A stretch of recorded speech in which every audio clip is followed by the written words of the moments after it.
خواجہ قطب الدین بختیار کاکی ہے۔ سرکار غریب نواز فرماتے ہیں قطب الدین جاؤ میں نے تجھے دلی عطا کر دیا، جاؤ دلی کو تم سنبھالو، دلی کو دیکھو، اب دلی تمہارے انڈر میں ہے۔ سرکار غریب نواز کا حکم تھا، خواجہ قطب الدین بختیار کاکی دلی آئے اور دلی کی سرزمین پر سکونت پذیر ہوئے۔ اللہ اکبر، یہاں رہ کر سرکار غریب نواز کی تعلیمات کے مطابق خواجہ قطب الدین بختیار کاکی نے وہ تعلیمات کا آغاز کر دیا۔ لوگ آتے رہے جاتے رہے، ملاقاتیں ہوتی رہی اور لوگوں کی ایک بھیڑ جمع ہونا شروع ہو گئی ارد گرد، کیونکہ یہ اللہ والے ہیں۔ اللہ والوں سے جو ایک بار ملتا ہے بار بار ملنے کی تمنا کیا کرتا ہے، جو اللہ والوں سے اپنے دل کو جوڑ لیا کرتا ہے، اللہ والے انہیں اپنے پاس بار بار بلایا کرتے ہیں۔ خواجہ قطب الدین بختیار کاکی دہلی کی سرزمین پر ہے، لوگوں کی ہدایت فرما رہے ہیں، لوگوں کو گمراہیت سے نکال کر ایمان کا نور عطا فرما رہے ہیں۔ خواجہ قطب الدین بختیار کاکی کی مقبولیت بڑھتی رہی۔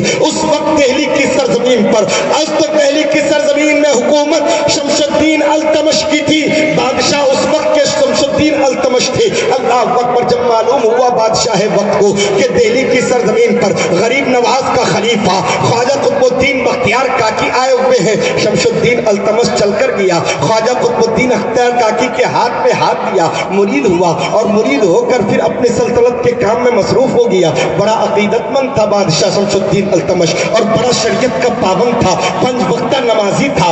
آج اگر کسی کو عہدہ مل جائے، آج اگر کسی کو طاقت مل جائے، آج اگر کسی کے پاس دولت آ جائے، وہ دولت میں خدا کو بھول جاتا ہے، وہ دولت میں خدا کی یاد سے غافل ہو جایا کرتا ہے، نہ اسے نماز کی پرواہ ہوتی ہے، نہ اسے اچھائیوں کی پرواہ ہوتی ہے۔ لیکن دیوانو آؤ اپنے اسلاف کو دیکھو، سلطان شمس الدین التمش خواجہ قطب الدین بختیار کاکی کا مرید ہو گیا تھا، بڑا معتقد تھا، غریب نواز سے بڑی محبت فرماتا تھا۔ اللہ اکبر، جب شہرت بڑھی دہلی کی سرزمین پر خواجہ قطب الدین بختیار کاکی کی تو حاسدین کی بھی تعداد بڑھنے لگی، اور جب حاسدین زیادہ ہو گئے، حسد زیادہ کرنے لگے لوگ۔ اور یاد رہے یہ حسد کا سلسلہ آج نیا نہیں ہے، یہ بہت پرانا سلسلہ ہے، آج بھی حاسدین کی تعداد کم نہیں ہے، ہمارے درمیان بھی بے شمار حاسدین ہے۔ آج اگر کوئی بھائی ہمارا ترقی کر رہا ہے تو ہمیں اتنی حسد ہوتی ہے کہ ان کے ترقی کو دیکھ کر ہم جلنا شروع کر دیتے ہیں، اور ہمیں یہ تکلیف ہوتی ہے کہ ان کو یہ ترقی کیسے مل گئی، ان کے پاس اتنی دولت کہاں سے آ گئی، ان کے پاس اتنا روپیہ کہاں سے آ گیا، ان کے پاس اتنا مال کہاں سے آ گیا۔ آج حالات تو یہ ہے کہ ہم اپنی پریشانیوں سے پریشان نہیں، دوسروں کی خوشحالی سے زیادہ پریشان ہو جاتے ہیں۔ لیکن سبحان اللہ، سبحان ایمان کا اللہ، تقاضا نہیں ہے، یہ مسلمانوں کا کام نہیں ہے۔ ایمان تو یہ کہتا ہے کہ اگر تمہارا کوئی مسلمان بھائی ترقی کرے تو تم اس کے لیے دعا کیا کرو، تم اس کے لیے دعا کرو کہ اللہ نے اس بھائی کو ترقی دی ہے، یا اللہ تو اسے اور ترقی عطا فرما دے۔ اگر حلال ذرائع سے میرا بھائی ترقی کر رہا ہے تو اسے اور تو ترقی عطا فرما، اسے اور کامیابی عطا فرما۔ دیوانوں، ایک نسخہ دے کر جا رہا ہوں، دل سے سننا اور دل میں جگہ دینا کہ اگر چاہتے ہو کہ تمہاری دعائیں قبول ہو، چاہتے ہو کہ اللہ تمہاری مرادوں کو پورا کرے، اگر چاہتے ہو کہ تم کامیاب ہو جاؤ تو اپنے مومن بھائیوں کے لیے دعا کیا کرو، اللہ تمہاری دعاؤں کو قبول فرمائے۔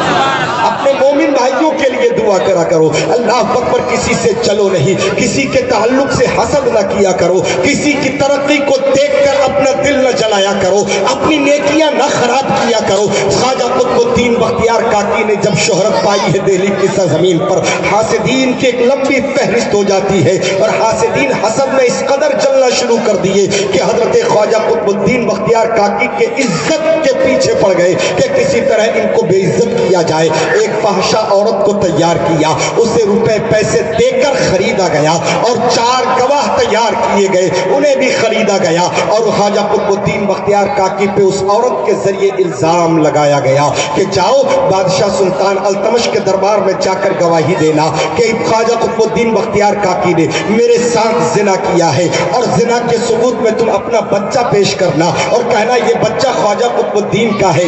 4 لوگ گواہ کے لیے تیار ہو گئے، وہ چاروں نے گواہی دی، اس عورت نے الزام لگایا۔ سلطان التمش بڑے حیران ہوئے، کہنے لگے خبردار، کیسی باتیں کر رہے ہو، اس شخص پر الزام عائد کر رہے ہو جو اللہ کا نیک بندہ ہے، جو اللہ کا ولی ہے، جن کی نظریں کبھی ہم نے اٹھتے ہوئے نہیں دیکھی ہے جن کی نمازیں کبھی قضا نہیں ہوتی ہے، ان کی زبان کھلتی ہے تو صرف اللہ اللہ کیا کھلتی ہے، دوسری بات وہ کرتے ہی نہیں ہے، ان کے اوپر الزام عائد کر رہے ہو۔ خبردار ہوش میں الزام لگانا۔ مگر وہ عورت اتنی جری تھی، کہنے لگی سلطان ہمیں انصاف چاہیے، میرے پاس گواہ موجود ہے، ہم جانتے ہیں کہ آپ کا پیر ہے، اسی لیے آپ کو یہ بات اچھی نہیں لگ رہی ہے، مگر ہمیں انصاف چاہیے۔ سلطان جس منصب پر تھا انہیں انصاف تو کرنا ہی تھا۔ خبر بھجوائی حضرت خواجہ قطب الدین بختیار کاکی کی بارگاہ میں۔ حضرت خواجہ قطب الدین بختیار کاکی سلطان التمش کے دربار میں پہنچے۔ جو ہی دربار میں قدم رکھا، قطب الدین بختیار کاکی نے قدم رکھا، سلطان اپنی جگہ سے کھڑا ہو رہا تھا۔ خواجہ قطب الدین نے فرمایا سلطان بیٹھ جاؤ، شمس الدین بیٹھ جاؤ، اس وقت میں تمہارا پیر نہیں بلکہ ایک مجرم کی حیثیت سے تمہارے دربار میں آیا۔ یہ اللہ والوں کی شان ہوتی ہے۔ آج کا بھی پیر کمال کیا کرتا ہے، آج کے پیروں کا معاملہ ہی عجیب و غریب ہو گیا ہے۔ اللہ بچائے ہمیں ایسے پیروں سے جو صرف ڈھونگ پھیلایا کرتے ہیں۔ اللہ ہمیں وہ پیر عطا فرمائے جو باشرع ہو، جو پابند شرع ہو، جو شرائط پر کھڑے اترتے ہو، جو واقعی پیر کے قابل ہو۔ اللہ اکبر۔ خواجہ قطب الدین بختیار کاکی فرماتے سلطان بیٹھ جاؤ، میں بحیثیت مجرم آیا ہوں، میں اس دربار میں ابھی تمہارا پیر نہیں، بتاؤ کیوں بلایا گیا؟ شمس الدین التمش نے فرمایا حضور آپ پر یہ الزام لگایا گیا ہے، یہ عورت ہے، یہ کہتی ہے کہ آپ نے ان کے ساتھ غلط کیا ہے، یہ بچہ ثبوت کے شکل میں پیش کر رہا ہے، 4 گواہ آپ کے خلاف کھڑا ہے، آپ اپنی صفائی میں کچھ کہنا چاہتے ہیں؟ خواجہ قطب الدین بختیار کاکی فرماتے نہیں میرے پاس نہ تو کوئی گواہ ہے نہ صفائی میں کچھ کہنے کے لیے ہے، ہاں میں بادشاہ کے دربار میں کھڑا ہوں، بادشاہ میں 3 دن کی مہلت مانگتا ہوں، صرف 3 دن کی مہلت دے دی جائے۔ سلطان التمش نے کہا آپ کو 3 دن کی مہلت دے دی جاتی ہے۔ خواجہ قطب الدین بختیار کاکی اپنی بارگاہ میں تشریف لائے، اللہ اکبر، اجمیر کے طرف رخ کیا، اپنے پیر و مرشد کو بلایا، اللہ اکبر، اپنے پیر و مرشد کو یاد کیا اور یاد کر کے کہنے لگا میرے پیر و مرشد کیا یہی دن دیکھنا تھا کہ آج دہلی کی سرزمین پر مجھ پر یہ الزام عائد کیا جا رہا ہے؟ یقیناً پیر وہ ہوتا ہے جو مشکل گھڑی میں کام آ جائے، پیر وہی ہوتا ہے جو مشکل گھڑی میں کام آ جائے۔ خواجہ قطب الدین بختیار کاکی ہے،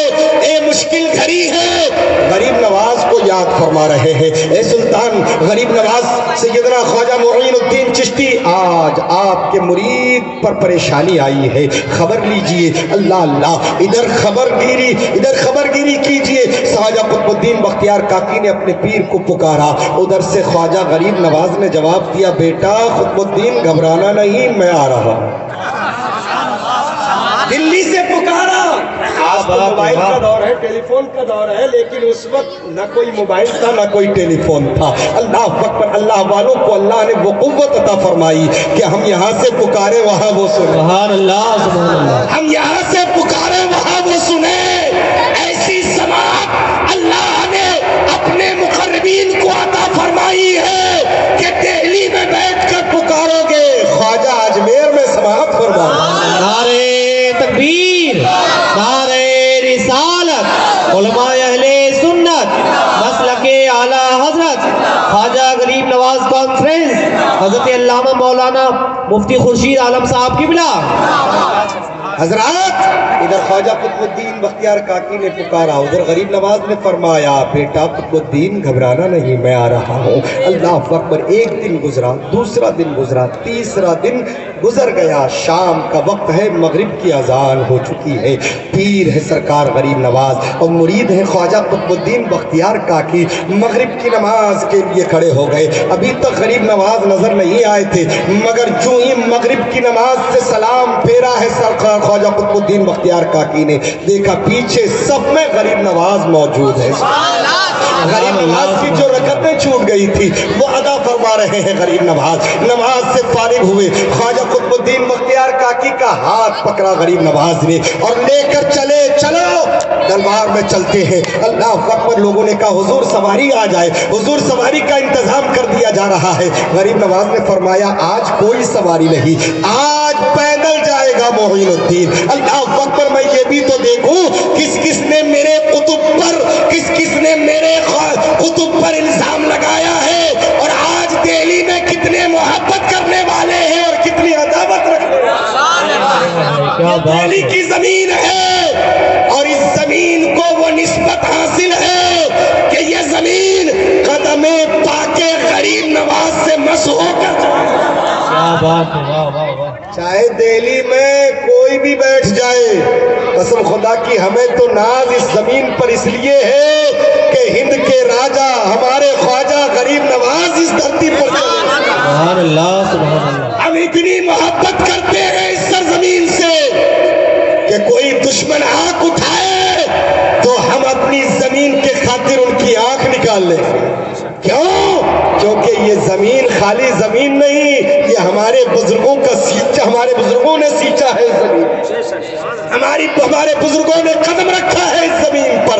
اللہ اکبر۔ غریب نواز نے اپنے ہاتھ میں خواجہ قطب الدین کا ہاتھ لیا، دوسرے ہاتھ میں غریب نواز کے ہاتھ میں عصائے مبارکہ ہے، اللہ اکبر لے کر چلے۔ خواجہ قطب الدین بختیار کاکی ساتھ ہے، خواجہ سلطان التمش کے دربار میں پہنچے، التمش نے دیکھا غریب نواز آ گئے، تمام درباری حیران ہے، اللہ اکبر خواجہ غریب نواز کو دیکھ کر حیران ہے، سب کے سب کھڑے ہو گئے۔ غریب نواز نے فرمایا بیٹھ جاؤ، کسی کو کھڑے ہونے کی ضرورت نہیں، آؤ مقدمہ پیش کیا جائے۔ وہ عورت بلائی گئی، وہ گواہ بلائے گئے، غریب نواز سامنے کھڑے ہیں، ایک طرف خواجہ قطب الدین کا ہاتھ پکڑ کر وہ عورت اب بھی کہہ رہی ہے سلطان قطب الدین نے میرے ساتھ زبردستی کی ہے، میرے ساتھ زنا کیا ہے اور یہ بچہ قطب الدین بختیار کاکی کا ہے، یہ گواہ موجود ہے۔ غریب نواز کو چلا لایا، فرمانے لگے او عورت خاموش، یہ کیا کہہ رہی ہے؟ واقعی تو سچ کہہ رہی ہے؟ عورت کہتی ہے ہاں میں سچ کہہ رہی ہوں، بادشاہ کے دربار میں مجھے انصاف چاہیے ہے۔ اللہ اکبر۔ اب غریب نواز کو چلا لایا، فرمانے لگا سن کوئی گواہ نہیں مگر اس عورت کے گود میں جو بچہ ہے، آج یہ بچہ گواہی دے گا کہ یہ بچہ کس کا ہے۔ غریب نواز نے اپنا عصا اٹھایا اور اٹھا کر اس بچے کے پیٹ پہ لگایا اور فرمایا بچے بتا تو کس کا بچہ ہے؟ اس بچے نے اس محفل میں اس دربار میں کہا یا خواجہ معین الدین میں قطب الدین کا بچہ نہیں بلکہ میں تو فلاں کا بچہ ہوں، میری ماں نے قطب الدین پہ یہ الزام لگایا ہے۔ اللہ اکبر۔ ساری محفل حیران رہ گئی، چھوٹے سے بچے نے گواہی دی ہے۔ قدرت دیکھو، طاقت دیکھو غریب نواز کی، جب بھی مرید پریشانی میں مبتلا ہوا تو غریب نواز اجمیر سے چل کر یہاں آ گئے، ان کی پریشانی دور کر دی۔ اللہ اکبر۔ تو خواجہ قطب الدین بختیار کاکی جو آج دہلی کی سرزمین پر آرام فرما رہے ہیں، یہ بھی اللہ کے برگزیدہ بندے، اللہ کے ولی ہے۔ اللہ اکبر دیوانوں، ہم اللہ والوں کے ماننے والے، ہم اللہ والوں سے محبت کرنے والے، ہم اللہ والوں کو دل جان سے ان سے عقیدت رکھنے والے، یقیناً ہم وہ کام کریں گے جو اللہ اور اس کے رسول کو پسند ہو۔ کریں گے انشاءاللہ؟ کریں گے نا انشاءاللہ؟ وہ کام کریں گے جو اللہ اور اس کے رسول کو پسند ہو۔ اللہ اکبر۔ آج علماء کرام